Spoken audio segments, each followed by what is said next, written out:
Schulz, I'm going to tell you this, and you know this. I believed this prank for at least a decade. I've told this thing as truth to numerous people. A lot of people in the business I've told this to. You know, just out having a beer on the road, or, you know, at games, you'll never believe what I had to deal with last week, or, you know, whatever. Like, I'm dead serious. There's no falsity at all to what I'm saying. I thought this was real for a long time. This is the true story of two washed-up sports guys who chased the dream, private flights, championship rings, running sideline to sideline on per diem and adrenaline. We gave our 20s and our 30s to the industry, pulled off miracles that were never in the job description. In return, low pay, long hours, and we still got cut from the team. This is about what really happens behind the badge. The burnout, the bad bosses, the dream job that didn't love you back, but also the lifelong friendships, the chaos, the holy shit stories you couldn't make up. And somehow, despite everything, you'd still do parts of it all over again. This is one for the ones who lived it, loved it, hated it, and still kind of miss it. For everyone who's ever asked, how in the hell did we survive that? We're two former sports insiders with more than 40 years of experience and more than enough scars to make fun of it all. And just enough trauma to start a podcast instead of going to therapy. I'm Brandon Barca. And I'm Andy Boggs. And this is No Longer Credentialed. We once had access, now we have opinions.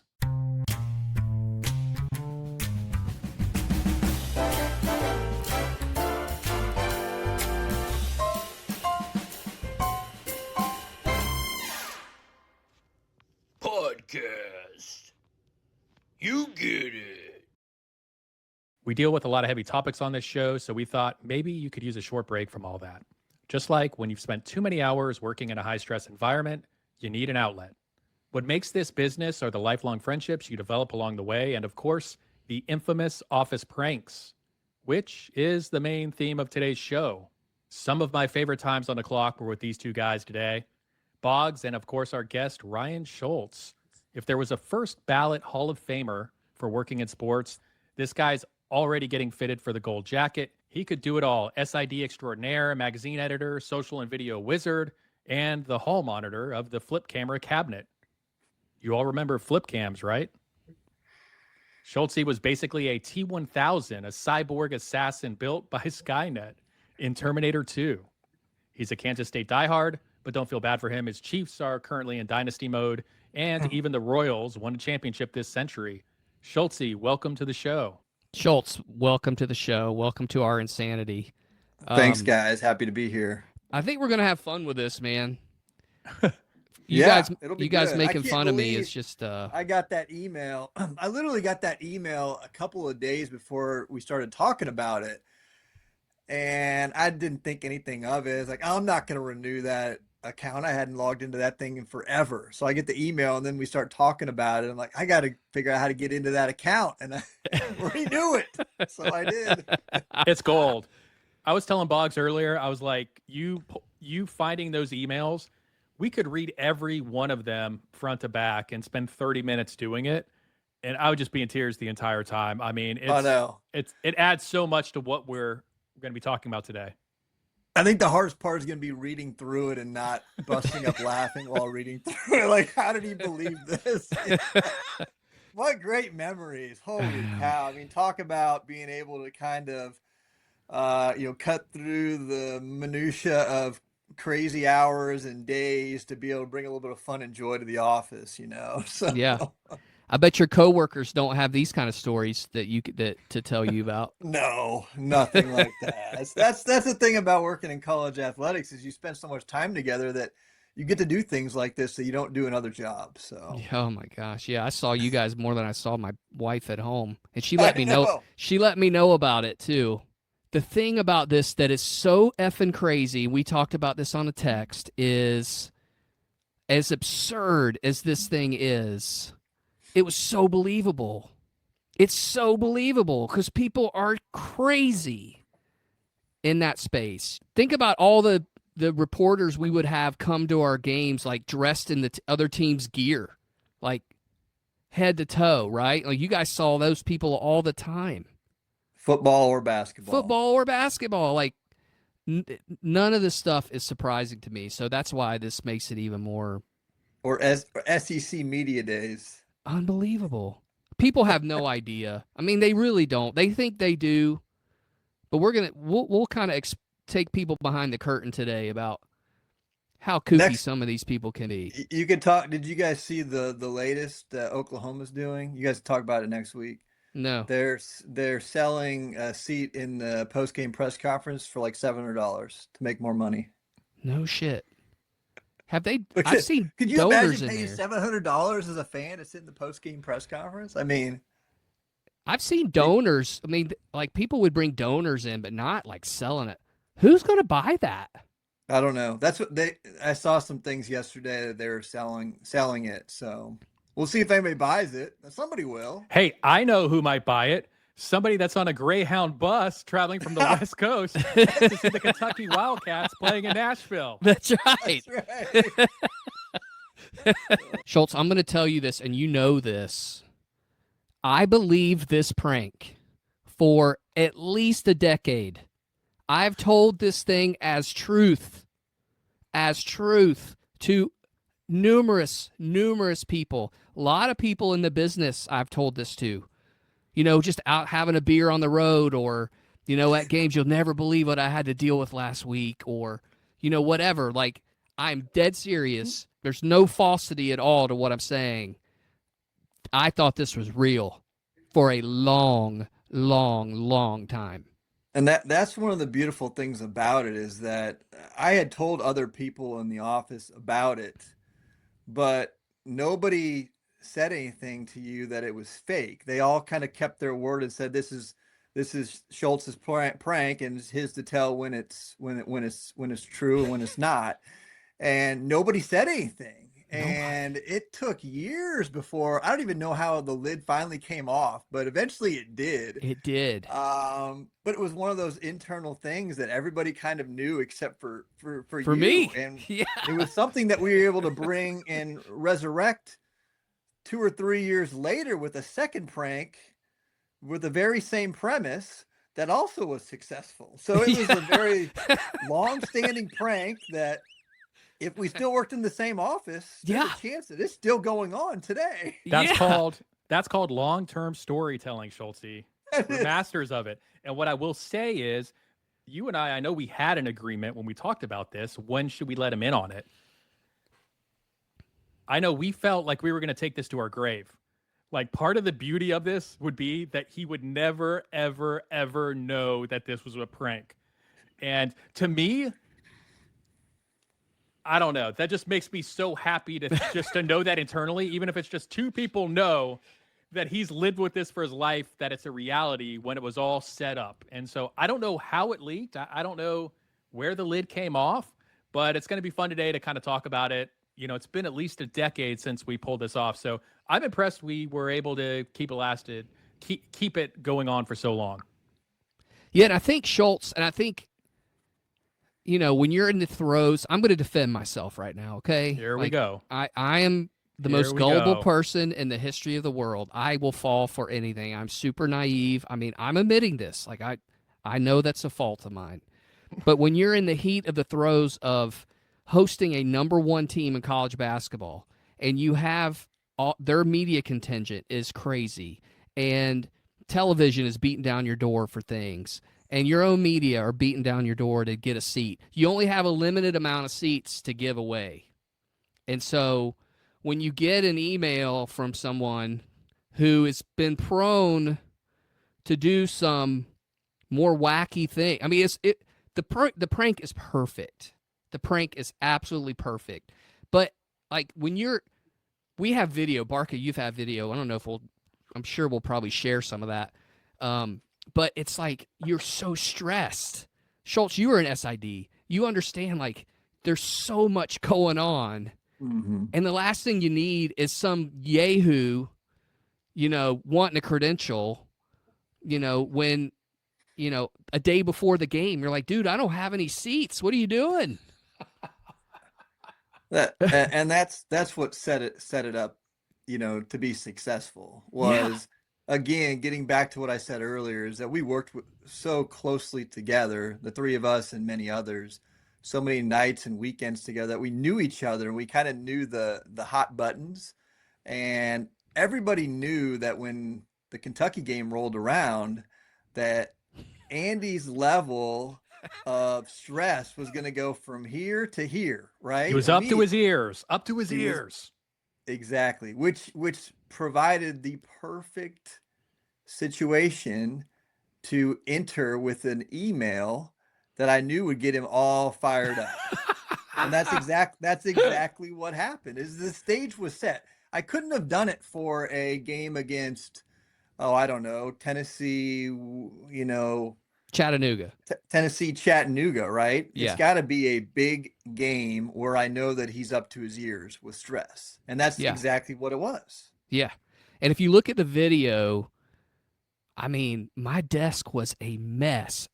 I guess Barca will have to play the video now, but like there was like 3 inches worth of paper covering every square inch of my desk, every square inch. And I got my calculator out. I've got who knows what else is on that desk. And it's just because at that time of year, you're like at game, I don't know, 20, and you're tired because you've been working all, you're working nights and weekends, and haven't slept more than 5 hours and who knows how long. And at the end of the day, it's pretty stressful. And then this on top of it, it's just, again, the perfect prank. Credentials is kind of, it's not the top thing on top of your mind, right? It's Yeah. somewhere in the middle. You've got to get everything else done, and credentials will follow suit when you get all the other stuff done with media availability, with your players and coaches, right? Yeah. And it's also, too, one thing about this game is that the team that we were playing, they do an unbelievable job of handling their media. And they would send me a 2-page PDF of media members, 2 pages. And Schulz, you've seen these. I've shown them to you. We don't have, and they would rank them by, importance, level 1, level 2, level 3, level 4. But there were probably, I don't know, 90 to 100 people on that list. And I had 60 seats. And so, I'm dealing with, that's just crazy stress. Those people deal with that every game. I deal with it twice a year. But that part too is just, it's kind of overwhelming, and you guys would help me, but for the most part, it was kind of a one-man show. Those weeks were crazy. You see teams hosting big games, football too, hosting Alabama or Tennessee football or LSU. I mean, you get a couple shivers down your spine because you know how much work that goes into just having all those people there. I mean, I think we did an unbelievable job of hosting other media members. I treated them like they were coming to my house. And so you lay out the red carpet for them as much as you can. You definitely laid out the red carpet for this media member, as we'll unveil in the emails, the very kind emails you wrote back. Yeah. Oh yeah. Sorry, but yeah, keep going. Hey, you have to be able to give your side of the story on this. We've got some actual documentation of how you dealt with this poor media member trying to travel across the country to see his beloved team in Music City. We also should probably note right now, for legal reasons, everyone allegedly in this story is a fictional character, and this never really actually happened. Right. So let's set the scene for this prank. We've discussed some of it. It's basketball season. #1 Kentucky basketball is coming to town, and so is Big Blue Nation. It's the hottest ticket of the year, and your favorite SID, that would be Andrew Bogglesworth III, is drowning in an absurd amount of media requests, many from absurd media members. There's only so many seats you can give out for credentials. Boggs will tell you that keeping Slappies out of the press room is actually a valid media strategy. And with just 2 days before the big game, stress is at an all-time high, which made Boggs the perfect mark for this prank.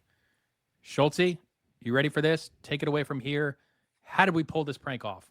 I concocted the plan to create an imaginary email address and send an email to Andy for a credential request by a member of the media who was coming from a very long distance to attend this game. And strategically, I made it a very last minute email request, right? Like you want to have your email, you want to have your credential requests in a week or 2 weeks in advance. Typically, that's fair to the SID. Well, this one came in the week of the game, right? So it added additional undue stress to Andy, 2 which was days again before the game. part of the plan. Part of the plan. So what I did was pulled off an email that I sent to him. Explain this real quick. Explain yeah. this real quick. The brilliance of the fake email, because there's a beauty to it. I've actually pulled this prank off at other places that I've been. How you constructed the actual email to make it look real. So really, to do that, I had to put myself in the shoes of somebody else, right? I had to envision that I was this person who was actually making the trek across the country to attend this basketball game, right? So I had to kind of move from Ryan Schulz to media member XYZ, right? And I had to be media member XYZ, and my persona was that throughout all of the emails. So these were multiple emails, and as I went through them, I had to go back and reread what I said in the previous ones to make sure I didn't say something incorrectly, right? So there's a lot of proofreading, a lot of back and forth, reviewing what I said the first time to make sure that I said everything the right way, not to give it away to Andy that it was, in fact, a fictional request. Yeah. Another thing, too, that when you're in that world for that 3-4 days before a big game like that, your emails are coming in like one every like 5 seconds, 10 seconds. They're coming in fast. And so when I get this, I look at it kind of, I don't even look at it all the way. I just read like the first paragraph. I'm like, you got to be effing kidding me about this. And then it was a book. It was a book. And then all hell breaks loose after that. Then, I mean, we can go in, but it's just, when you're in that space, your brain is just, it's so tired. And then you see something that is just not right because this guy should have put it in 2 weeks ago. And you're like, what in the hell is happening to me right now? The beauty of it, though, is when Schultz hits send on the email, we all know internally in the office that it's going to land at a certain point. And we're just waiting because we're in an open office area. Yeah. We're waiting for Boggs to pretty much yell out of his cubicle saying, holy shit, you guys got to check out this email. What the F? What the hell's going on? And then it just all happens. And just waiting for that part to happen till you actually consume the email. We sure as hell weren't leaving the office until you open that up. Yeah. I'm sure it was like gold, like Christmas morning when you heard that. And as it went on, I brought more people along for the journey, right? So I would send the email to you from this fictitious account, but I would BCC others in the office. I think Brandon was on the very first BCC, and then it grew to a few others after we brought them up to speed. So not only was I sitting there listening for the reaction, Brandon was too, and Brandon was there to capture the moment shortly after on a flip camera to get the reaction of it, while no one spilled the beans because everybody believed that this email that Andy received was in true factual when it was a fictitious email, but everyone played it off as being the gospel, and Andy never knew until 10 years later. Even my camera didn't give it away because we would have the flip cam on the monopod. We'd look silly back in the day. But I think the way that I could hide that part from being a prank is that was a point in time where I was doing a series called Office Junk, and I would just record everything, random stuff in the office. And so maybe that's why Boggs he was used to the cameras at that point. Yeah, you were always videoing random shit all the time. And so I didn't think anything of it, and I just thought, hey, this was just a day you wanted to do Office Junk. And I'm again, my brain is fried at that point of the year, and, don't have any idea what's happening.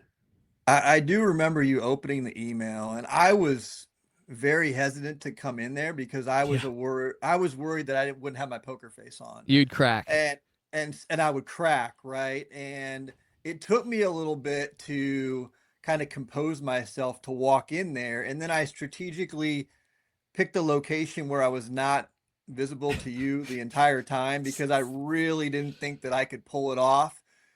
As you looked at the email and I stood there next to you, I had to be in a position where my face was not visible to you, or else I probably would have cracked and the job would have been up within the first email. Yeah. But the beauty of it also is that the email is so effing hilarious that I didn't have to really keep a straight face because I'm laughing along at the email, this brilliant email that we're about to unveil that Schulz wrote. But then we're also laughing because Boggs is playing along, hook, line, and sinker. Hook, line, and sinker, dude. Pull me in. So the tears were coming out on my end, but, if we show the video or any of it, I'm playing into it, but we're all laughing at it at the same time because it's freaking hilarious. It's so funny. Yeah, I think you could have come in and laughed at the absurdity of the email, and I would have had no idea that it was real. Again, because some of the things that our media members do are not exactly like, straight-laced. I mean, some were a little quirky, and this was quirky, and I bit every bit of that bait. Let's preface this by, hey, look, this email exchange went back and forth 3-4 times over 2 days before the big game against Kentucky. We're not reading them in full because we'll be here for 30 minutes, but we picked out some funny parts of it. So, Schulz, do you want to get into reading the very first request that sort of sent Andrew Boggles III into a little tizzy? Absolutely. So I'll read portions of the email. Andy, the reason I'm writing is because I am wanting to come to the Kentucky game this weekend. I know it is kind of late in the game, but I am hoping you can squeeze me into the media seating in the rafters. I have some stories covering games from that vantage point. I would love to share those stories and many others with you if time allows. I know you are a busy man. If you can't fit me in there, I would be happy to sit in the stands if you can find tickets. After the game, I could just go to the interview room and ask some questions. After the football bowl game I was just at, I drove back to the West Coast in my 1989 Crown Vic. It has 314,327 miles on it, but it keeps on trucking along. It needs new shocks and it leaks oil, but as long as I have a few quarts in the back, I'm good to go. It took me a few extra days to get back because I had to stop a couple of times due to the bad weather and lack of sleep. You don't want to drive through Wyoming at 4 a.m. when it's minus 20 outside. I'm kicking myself for driving back. If I would have known the Kentucky game was this week, I would have come up to Nashville to do some interviews leading up to the game. Probably would have even gone to the game yesterday. Tough loss, by the way. But I'm dedicated to our team. So I'm going to get in my car Thursday and start heading your way as long as you have a spot for me.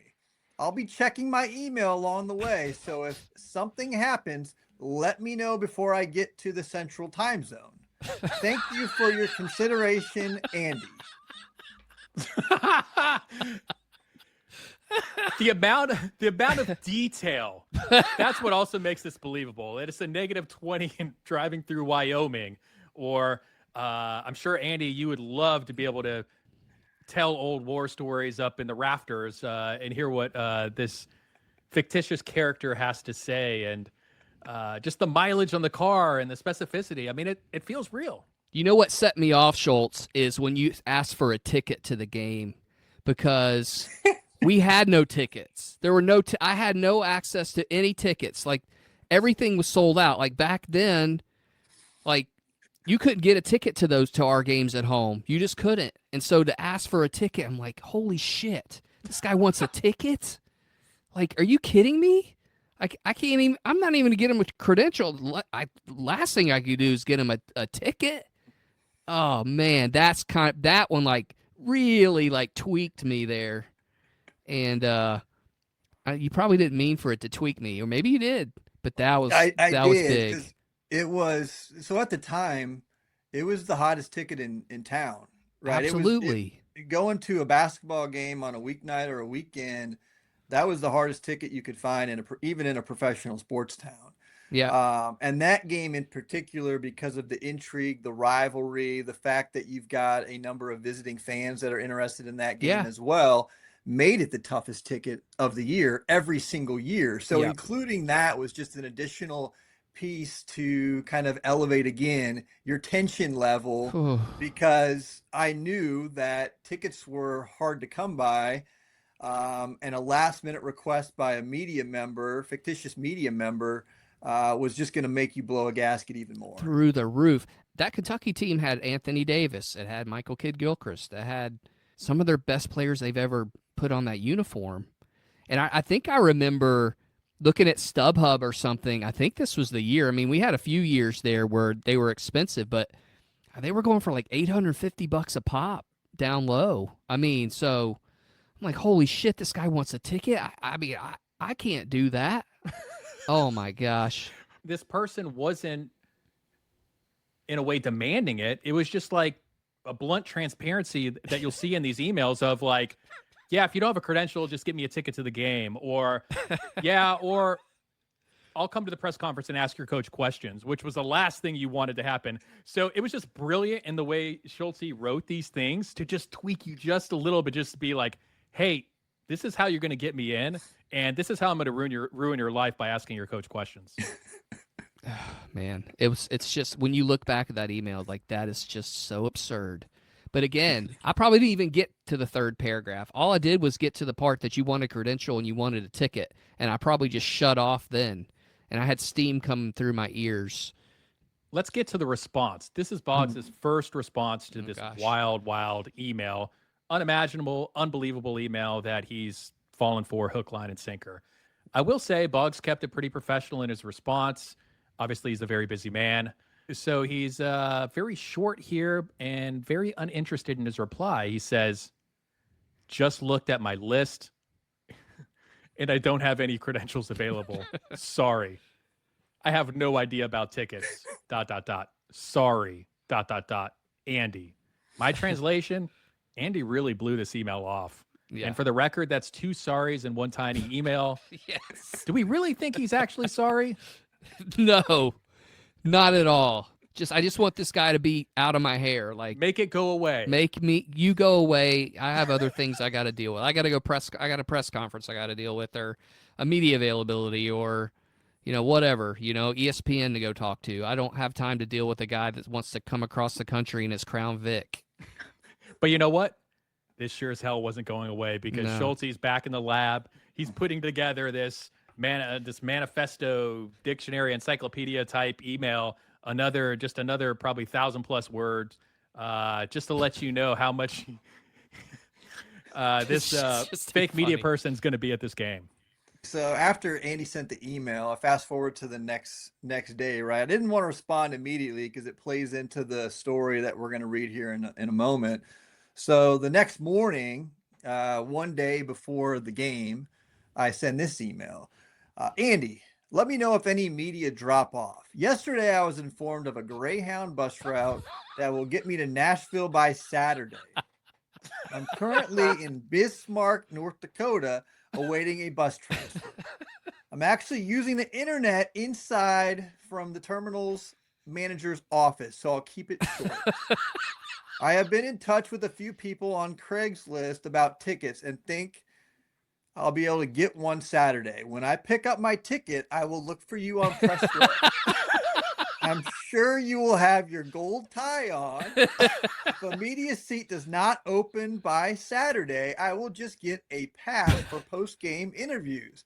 I definitely want to ask Coach some questions.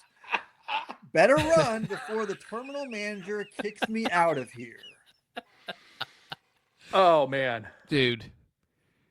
It's almost like you should go to Hollywood and write for a movie or something. That is just so funny, man. My favorite is him just saying, I'm sure you will have your gold tie on. I'll find you. That's the funniest thing. He's so matter of fact. Andy always wore a gold tie for basketball games. Like that was a white shirt, gold tie every time. So again, kind of going back to the details, like, wow, yeah.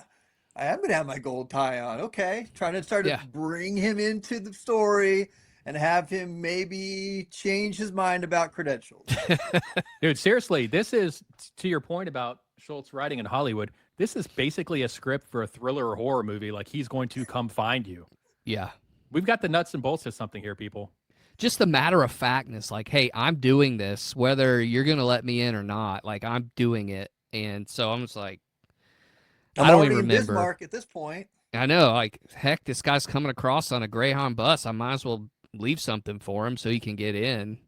I mean, well, I guess we'll go over my response. I don't remember what I responded, but Okay, well, we're going to let you know what you responded. It Yeah. was another brief message, but you're right.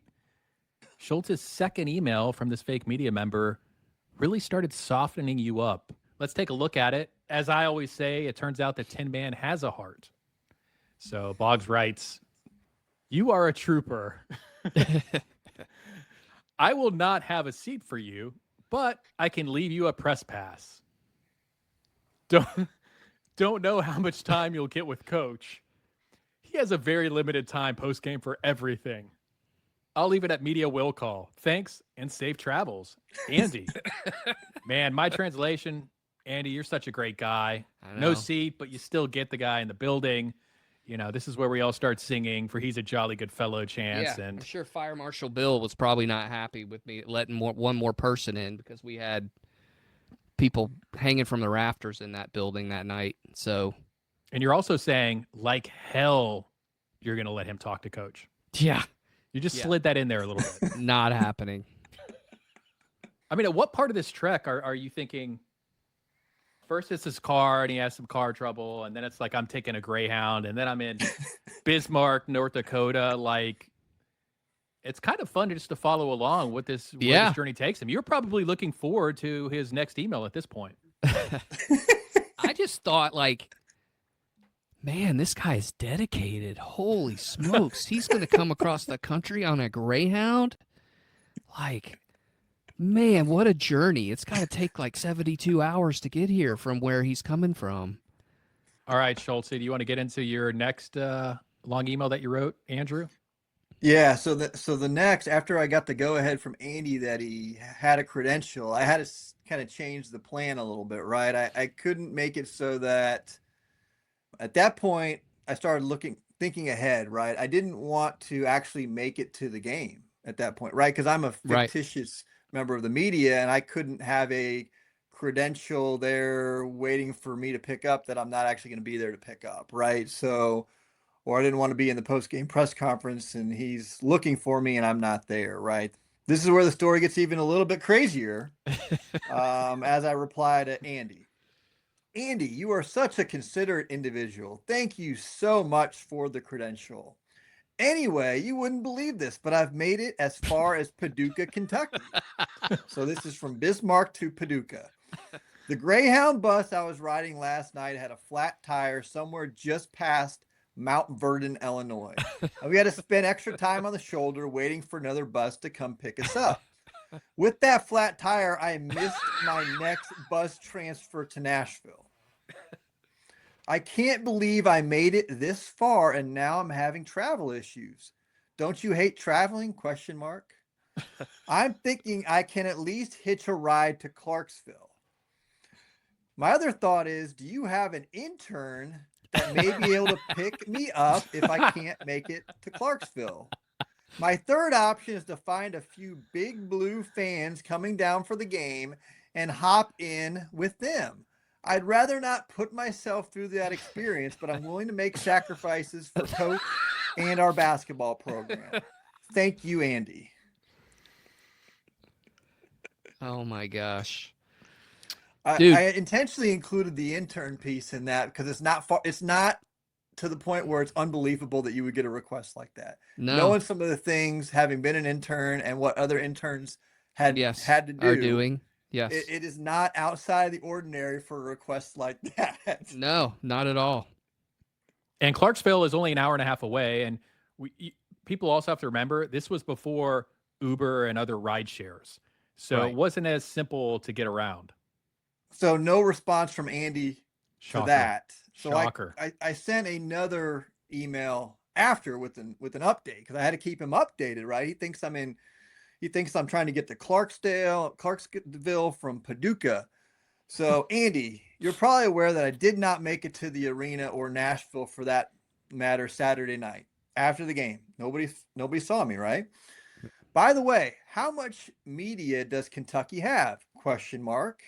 I feel like they have more media than anyone in the country. I don't know where they all come from. With no timetable on the next Nashville bus, I decided to buy a ticket to see Secretariat and Seattle Slew and headed to Louisville. Once in Louisville, I was to take the 4 p.m. bus to Nashville. Well, everything went as planned, except that I didn't realize Louisville was on Eastern time. How is Louisville in Eastern time? Look at the map. It's right above Nashville. Facts. After missing my transfer to Nashville, I ended up heading to TGI Fridays, where I watched the game before spending the night at the bus terminal and headed back to the West Coast. I'm going to try to make it to another game before the season ends. I really want to find a way to see you and Coach. Dude, that is priceless. It's such a good email. I'm telling you, dude, you need to move to Hollywood and become a screenwriter. Well, I was Right. getting in so deep, right? And I kind of alluded to this earlier, where I couldn't make it to the arena, so I had to find another way out, right? Because you had been gracious enough to provide a credential. The last thing I wanted to do was not pick up the credential and never say anything to you again, because one, we wanted this prank to continue on, which it did in the years to come. And two, I want to be a good steward as a media member. I don't want to just blow you off, right? So, well, you did a good job. We pulled this off several times, Schulze. And there were times that we actually had to reveal the prank. There was one time I remember specifically where Boggs went to our boss's office that was right next to mine, and you could just hear him venting and yelling about credentialing some homeless guy to the event. And it was getting so heated, and Boggs was just like, I'm not putting up with this shit anymore. This is what I'm dealing with. And we're like, all right, we need to call this one off. Yeah, sometimes the prank went a little bit too far in terms of that. I mean, nobody was hurt as part of these, but sometimes it got a little too real. And that was an example where, again, we had a fictitious media member email that we sent to him for a game. And our offices, like you said, Brandon, were kind of in an open office space, so you could always kind of hear what other people were doing and where they were at in the office. And as soon as we heard him in our boss's office and his voice was elevated, we had to back out of that one quickly. Schultz, I have no idea how you came up with the Greyhound bus premise, but it was brilliant. And like you said, the fact that you were so forward thinking and planned out to where you had it all buttoned up to where this fictitious media hero in our heads we knew could not make it to the actual game. And so kudos to you, man. Props to you. That it's just amazing. It brought some joy, I'd say, to the work environment, right? Not for Andy, but for everybody else. We spent so much time together. We worked so many hours that you had to do. At least I wanted to do things like this to break up the monotony and bring some laughter to the office, because we do spend so much time together, working together, that you've got to keep it light sometimes. And doing things like this, while at Andy's expense, everybody else enjoyed it and got a good laugh out of it. And those are the things that I look back at and find, part of my favorite things that I did as part of working in the industry was spending the time with the folks that I worked with, like you guys, but also being able to do things like this and talk about it, 10 years later, and still bring laughter to ourselves. It's the best. It's the best. You couldn't have drawn it up any better.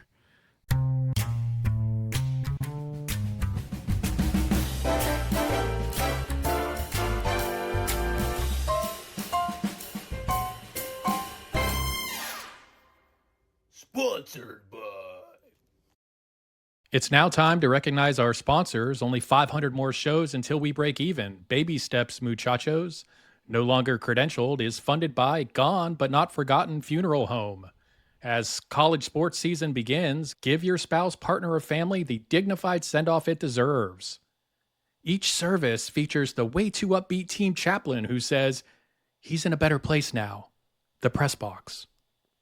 And a guest book where the friends simply write, see you next June, unless your school makes it to Omaha, or you're stuck working summer camps for minimum wage. Gone But Not Forgotten Funeral Home, because I'm on my way home now is just sports code for I'll be 3 hours late, dinner will be cold, and once again, I'm the king of broken promises. Tired of facing the reality of college sports? Introducing Drinks of Delusion, the official beverage of athletic directors everywhere.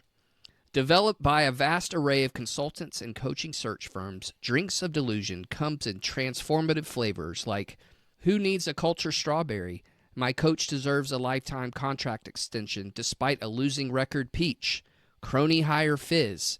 I Use Osmosis to Make Decisions Punch. And everyone's new favorite, I'll Do Anything to Keep My Job CBD drinks.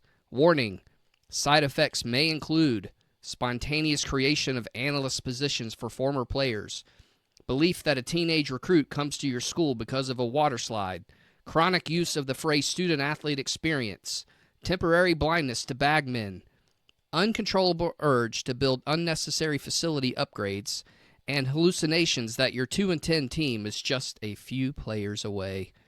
Drinks of Delusion, because authenticity is overrated. Pour me a warm glass, actually a pitcher of those drinks. Yeah, give me the CBDs. Give me lots of Give the me the CBDs. CBD. Those CBDs won't even stay on the shelf. No, they're flying.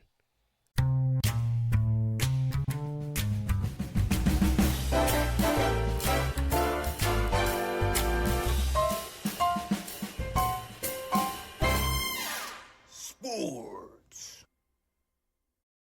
And Boggs, like we've said, an easy target for pranks. I'll roll through a couple more that we did. I don't remember the Razoo's photo one that was sitting on his desk. Did you do something with Photoshop with that, Schultz? Yeah, so he had, and you talked about this earlier, but he had a bobblehead, Yeah. a Byron Leftwich bobblehead, and he had a Razoo's photo on his desk forever. He had these photos on his desk. So at one point, when Andy left the office, we said, you know what would be great is if we photoshopped his Razoo's photo and see if he even notices it. He didn't notice it. Months went by to the point where I think most people forgot that we had photoshopped his Razoo's photo on his desk. Before one time, he's just sitting there, and all of a sudden, he's like, "Who messed with my photo?" You know? But again, it was just the little things like that we knew we could pull off on Andy, and he'd be oblivious to it. Eventually, he found out about it, but we all got a good laugh out of it. One time, Andy, where you were on vacation for a week. And so this was like an old prank from The Office where they moved Dwight's desk into the bathroom. But for this one, we decided to find all the loose furniture in the building and basically crammed your entire office with furniture from floor to ceiling, and then closed the door and locked it. And so when you came back, you'd open it up. You would just you'd be right there in the doorway, and you couldn't even see into your office. I definitely remember that. Yeah, but you guys were all there when I opened the door. It's like you guys were all waiting for me to just throw a holy hell fit. That was a good one. The challenge with that one is you got to the office so early that, we were concerned that you were going to get there before anybody else, so we wouldn't be there for the actual unveiling of the prank. Yeah, I forgot about that. I used to get to work pretty early. We do have a prank that went wrong and went bad, and we won't go fully into it. But these pranks can go bad, people. And one time, there was an intern and somebody else in marketing that, hey, we'd like to go work out during lunch for an hour and a half downstairs in the Olympic sports weight room. It was another way to blow off steam and, cut up, sometimes a 14-hour day if we had an event that night. And so Schultz and I had nothing to do with any of this one. I mean, this one's a little cruel, much more cruel than these fake media member emails. Someone, while Boggs was showering in the staff locker room, stole his clothes to change into. Yeah, it wasn't good. Took a shower and had no clothes. Yeah. Yeah. And he came back to the office like I was not someone happy. had stirred up a hornet's nest. Yeah. He was pissed. He was going door to door trying to figure out who did it. And the person who did it was nowhere to be found. But I remember him stopping by my office. You're the first one around the corner. And yeah, so I was the first one around the corner, and then the intern was on the other one opposite of me. And I had no idea. Like, I wasn't part of this prank at all. So I'm sure Andy didn't believe me, but I seriously had no idea what was going on. But then the intern really took the brunt of it because Andy thought for certain that the intern was the one who did it. I apologize, Travis. A lot of times later. And I was there flip camming him the entire time, and it was like somebody ran over Travis's dog, the sweetest Iowa State grad and Midwestern values and nicest kid. And hey, Schultz, if they had consulted with you and me on this one, we'd been like, I don't think I would take somebody's clothes out of the locker room. That's going too far. One we did on Schultz, which we talk about not doing any damage. This one actually could have went really bad. I'm thinking maybe the fire marshal would not approve this one. Schultz was known to, he would never use his overhead light in his work area. He would always have a lamp plugged in. And so we're like, okay, he's going for lunch. We got an hour. Let's pull every plug-in lamp that we can find and put it into his office.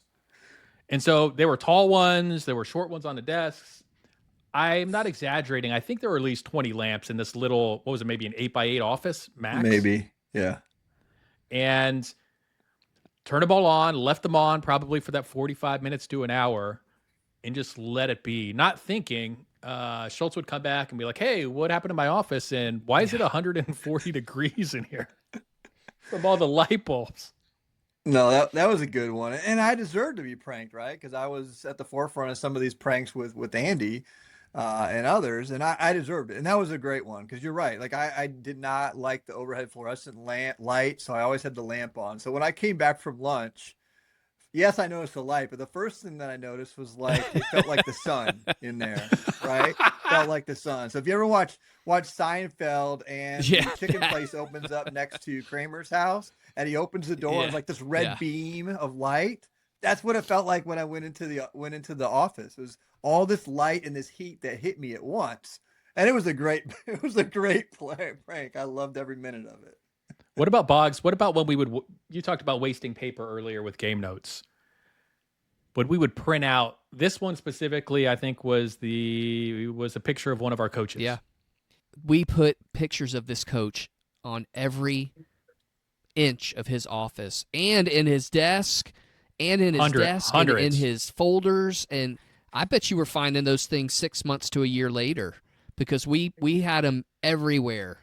He saw a lot of them, but there's a lot he didn't see that we just rummaged through his desk and just put stuff everywhere. That was fun. I could probably go find some old media guides if I've still got them in storage and open them to pages. And I'd probably still see that picture cut out somewhere inside of a media guide from however many years ago. But no, that was a great prank as well, because it was a point of high tension and high stress, right? Getting ready for a season to come, and just a stressful time of the year. And I think the guys in the office, they knew that I was getting a little flustered and frustrated by kind of what was going on. And they decided to crank it up a notch by playing a great prank on me by taking, scissors to a photo and plastering it all over my office, which was all in good fun and really was good for the moment, right? Because I was kind of stressed out, but it made me laugh, and that's exactly what I needed.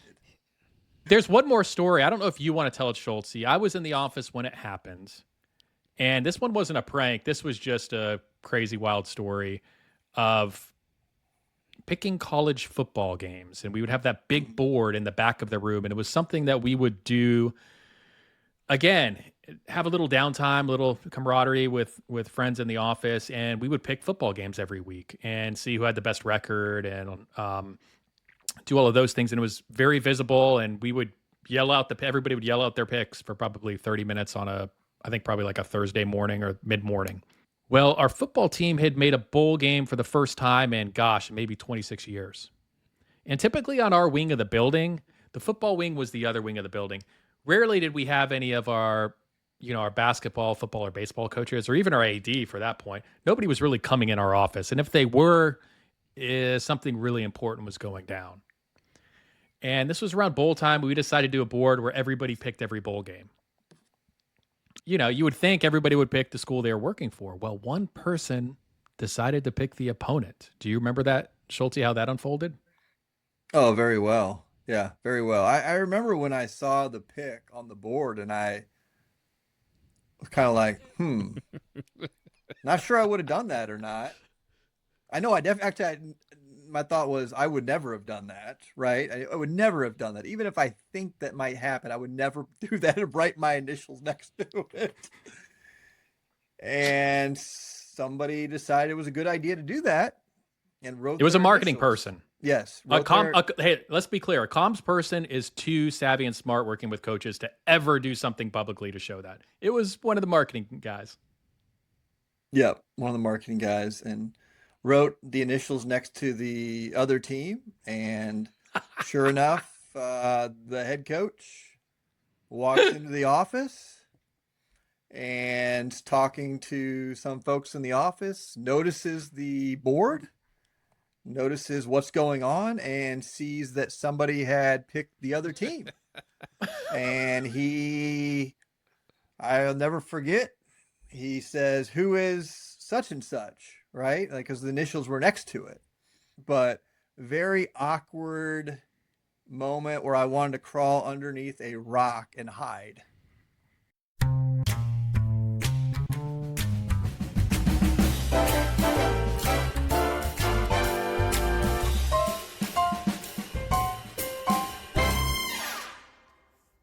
Time to wrap it up. And that's another edition of No Longer Credentialed. Thanks to all of you listening, and if you like it, tell a friend and give it a 5-star rating on your podcast app of choice. Don't forget to check us out on social media at NLC Pod on X, Instagram, TikTok, LinkedIn, and YouTube. We'd love to hear from you. Until next week, keep grinding.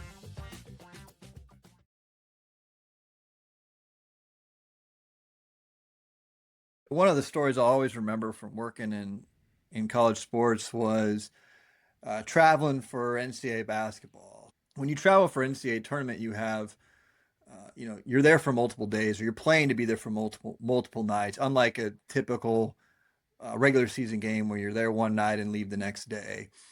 So as part of that, the NCAA provides courtesy vehicles, courtesy cars, right, to the staff to be able to use those when they're in the city where the event is, and they can get to and from the arena, or sometimes the director of operations needs to run out and pick up snacks and stuff like that, right? So you would use these courtesy vehicles all the time to get around. So we landed in the city we were staying at. The next day, I needed to get to the arena early. I was told that, hey, the courtesy cars are at the hotel. Just go to the front desk. They'll give you a ticket to the valet. Great.